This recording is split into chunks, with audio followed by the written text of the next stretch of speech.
It's me again. So we're talking about hot and cold, and this is Indiana. You get both. You get, in fact, they got seasons they don't have anywhere else. They got in fact, actually, they got seasons every hour of the day. If you want to know the truth, that you start off and it's cold. You're real cold, and you put a blanket on, and then the sun comes up, and then you're hot, and then after that a shade comes out, then you're cold. So it's got a bunch of seasons, and that's what we're talking about. If we were to retire, where would we go? I say we go to the Upper Peninsula of Michigan. It's gorgeous up there, absolutely beautiful. There's nothing else to describe it. The water, the lakes, the hunting, the trails, the woods, everything. And people are very respectful up there because you don't know if you're going to need somebody up there. So you're friendly to everybody because they don't want to come springtime trying to find your frozen butt sitting out in the woods. But anyways, that's a different story.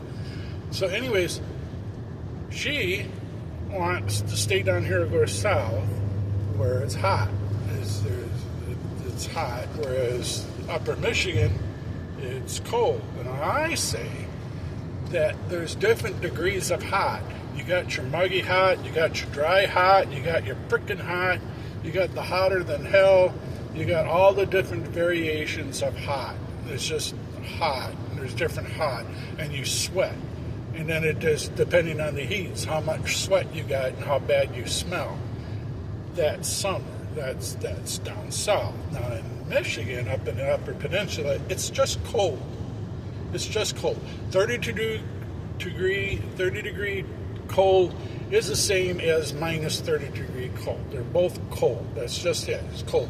You're not going to sweat anymore because there is no sweat. It's frozen. You don't have any sweat. You don't have to worry about, it's so hot I can't breathe. No, it's cold. You're going to breathe.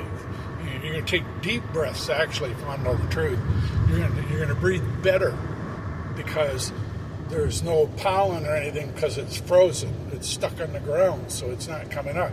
So that's another health aspect for those with allergies, is that there is no allergies in northern Michigan because it's too freaking cold. It's cold out. And bugs.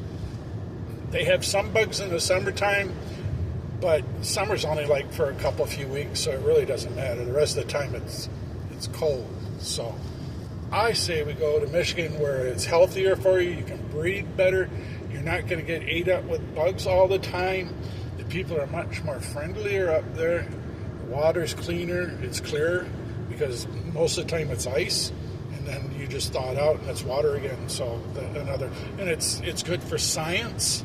If you look at the science of it, you learn about science.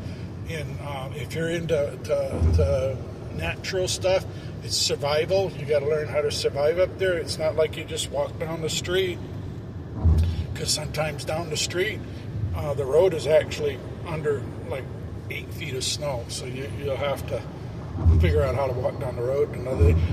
It teaches you, it keeps you sharp, it keeps you mentally sharp. Instead of when you go down to like Texas or Florida or something where you're sitting around just drinking, sitting in the air conditioning trying to stay cool, your brain goes, it mushes your brain. That's why it's better to go to Michigan, to live up in northern Michigan. Just saying. Catch you next time.